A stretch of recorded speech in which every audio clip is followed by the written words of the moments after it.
Daouda répond à l'appel du Centre national de transfusion sanguine. Donneur depuis le lycée, Daouda mesure l'intérêt de cet acte. Depuis le lycée à Korogo, je suis un donneur de sang. C'est humain, c'est naturel. Et puis ma religion musulmane aussi me recommande cela. Quand tu écoutes nos imams par rapport à ce don de sang, et que tu as bien compris, je pense qu'il n'y a pas de souci à ce que tu viennes donner ton sang pour sauver des vies. C'est très important. Ce sont eux qui en ont besoin aujourd'hui. Et vous, demain, tant qu'on vit, tout peut nous arriver. Dans la file d'attente, Christelle, l'initiative est nouvelle pour elle. Je suis venue faire un don de sang. C'est ma première fois de le faire, mais je sentais le besoin de le faire. C'est pour ça que je suis là. Malgré que j'ai peur des piqûres, je suis là quand même. Parce que je me dis sûrement il y a quelqu'un là dans le petit monde là qui a besoin de mon sang. À l'occasion de la journée mondiale du don de sang, célébrée ce 14 juin, les bénévoles de premiers soins ajoutent leur voix à la sensibilisation. Notre combat, c'est que tous les hôpitaux soient vraiment fournis et garnis de sang. Donc ce matin, nous avons saisi l'occasion de venir accompagner cette journée mondiale pour aussi sauver aussi des vies. La banque de sang du CHU de Cocody profite de la journée pour refaire les stocks de poches de sang.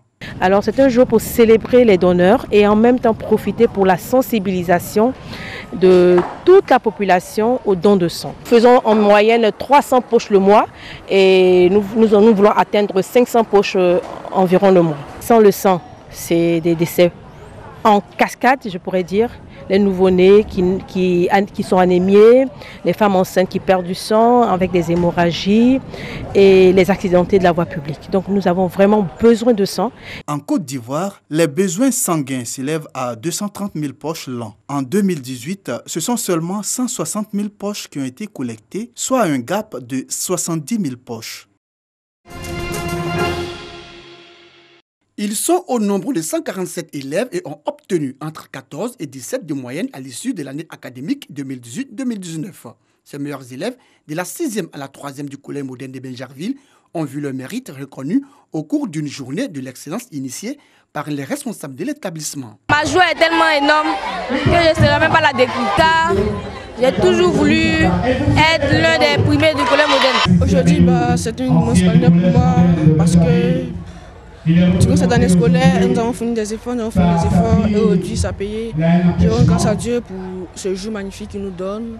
Cette journée de l'excellence vise à inculquer aux élèves le goût de l'effort dans le travail, à semer entre eux l'esprit d'une saine compétition, mais surtout est une occasion de les détourner des violences de tout genre constatées dans les écoles. On fait ce genre d'activité, ce n'est pas seulement pour ceux qui sont primés, c'est pour les autres, pour qu'eux aussi viennent sur le podium un jour.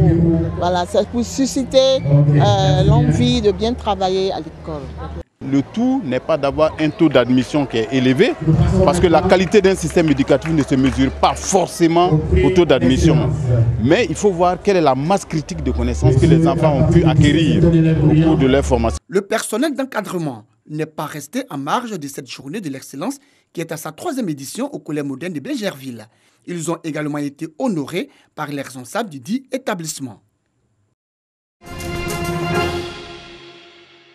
3 incinérateurs de grande capacité et une usine de fabrication de produits phytosanitaires. Voici l'essentiel du dispositif utilisé dans le traitement des déchets industriels par l'entreprise visitée par le ministère de l'Environnement et du Développement durable. Un investissement de plus d'1 milliard de francs CFA en vue de répondre aux exigences environnementales. En plus d'augmenter nos capacités, nous voulons offrir à l'ensemble des acteurs de la lutte contre la pollution des instruments d'élimination propres de leurs déchets. C'est pour ça que nous avons donc acquis ce 3e incinérateur qui a une capacité 2 fois plus élevée que les capacités que nous avions déjà. Nous avons un système de purification qui nous permet donc de faire des rejets dans les normes environnementales en vigueur aussi bien en Europe qu'aux États-Unis. Cette visite d'inspection s'inscrit dans le cadre de la quinzaine de l'environnement pour une meilleure condition de vie. Selon l'OMS, l'Organisation mondiale de la santé, les déchets industriels causent 250 000 décès par an, des maladies chroniques et des troubles cutanés dans les pays en voie de développement. La Côte d'Ivoire s'est dotée à cet effet d'un camion mobile de mesure de pollution de l'air qui sillonne le district d'Abidjan. C'est un camion semi-mobile qu'on peut déplacer en tout lieu du territoire ivoirien pour le contrôle de la qualité de l'air. Aujourd'hui, l'indice de qualité de l'air à Abidjan avoisine 53. 53, c'est la bonne note qu'on puisse donner à une ville. Voilà. Et nous sommes plus proches de New York qui est à 52. Cette tournée de sensibilisation s'est poursuivie à Grand-Bassam. Le gouvernement ivoirien, à travers toutes ses actions, veut réduire le taux de pollution, amener les populations et les industriels à adopter des comportements écologiques.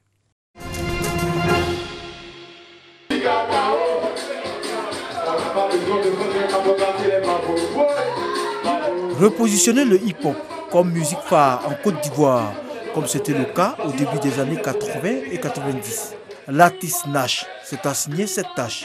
Profitant de son festival hip-hop Enjaillement, elle a initié un concours de détection des jeunes talents. Ce concours de rap a été initié dans le but de donner un brin d'espoir à ces jeunes, d'apporter aussi vraiment cette joie, d'apporter aussi ce soutien-là à ces jeunes qui sont dans les coins reculés, à ces personnes, ces jeunes qui se débrouillent dans le quartier, qui n'ont pas vraiment un grand soutien. Donc si j'ai commencé à l'intérieur, j'ai commencé à Mans, c'est là-bas que j'ai commencé le rap, j'ai commencé quelque part. Donc je me suis dit, si moi aujourd'hui j'arrive quand même à atteindre un certain niveau, pourquoi ne pas permettre à ces jeunes aussi d'espérer un jour. Venus de toutes les régions, les concurrents se disent déterminés à remettre en scène ce rythme. Pour rapper là, il n'y a pas besoin de sexe. Du moment où tu aimes la chose, que tu sois un homme, que tu sois une femme, du moment où c'est ta motivation, tu as l'inspiration qu'il faut, tu te lances et puis c'est tout.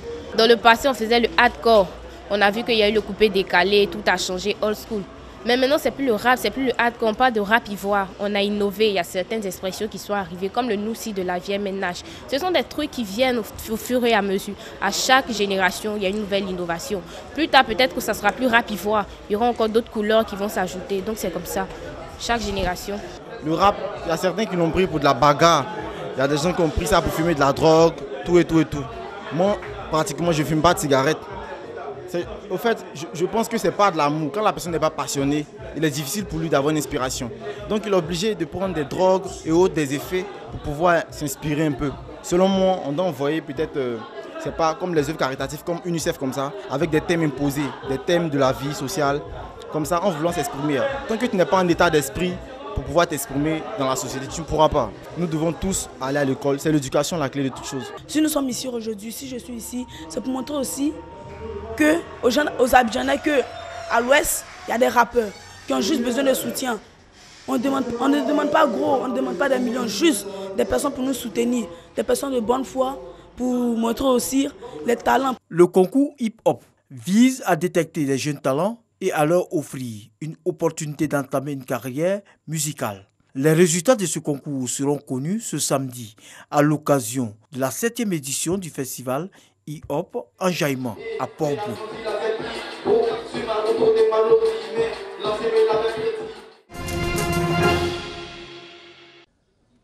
La piscine Bethesda est vieille de plusieurs siècles selon les guides des pèlerins. Autrefois, les malades étaient couchés au bord de cette piscine, attendant que l'eau soit agitée par un ange. Le premier malade qui touchait l'eau agitée était guéri. Aujourd'hui encore, les pèlerins chrétiens lui accordent toute l'importance des années passées. Ce lieu m'enseigne la restauration et la guérison divine. Ce lieu m'enseigne les miracles et les guérisons authentiques pour dire que Dieu guérit encore. La piscine Bethesda est en plein cœur de Jérusalem, tout comme le jardin de Gethsémani. Ce jardin était jadis le lieu de production de l'huile d'olive. Il était aussi l'endroit favori de Jésus. C'est d'ailleurs ici, parmi ces oliviers, qu'il a été arrêté par les soldats romains, selon les récits bibliques. Pour de nombreux pèlerins, Gethsémani a été le témoin du début du supplice de Jésus. J'ai toujours entendu parler de Gethsémani, là où Jésus aimait prier, mais je suis venu, j'ai vu, je vois que c'est quelque chose de sacré pour moi. Ça me donne à penser et à voir comment Jésus a souffert. La Bible dit qu'il a prié de manière instantanée jusqu'à sa sueur est devenue comme des grumeaux de sang. Mais Jésus n'a pas tenu compte de ce qu'il ressentait, mais il a obéi à notre Seigneur Dieu. Il a accepté d'aller à la croix. Nous devons obéir à Dieu, quelles que soient les difficultés. Le jardin de Gethsémani a montré l'humanité de Jésus. Parce qu'en ce moment-là, il a senti la tristesse. Il a même demandé à ses disciples de le soutenir en prière. Arrêté dans le jardin de Gethsémani, c'est sur cette montagne appelée Golgotha que Jésus sera crucifié après avoir été jugé et condamné. Selon la base des faits relatés dans la Bible, il est enseveli à 100 mètres du lieu de sa crucifixion. La visite de ces sites suscite toujours de vives émotions chez les chrétiens.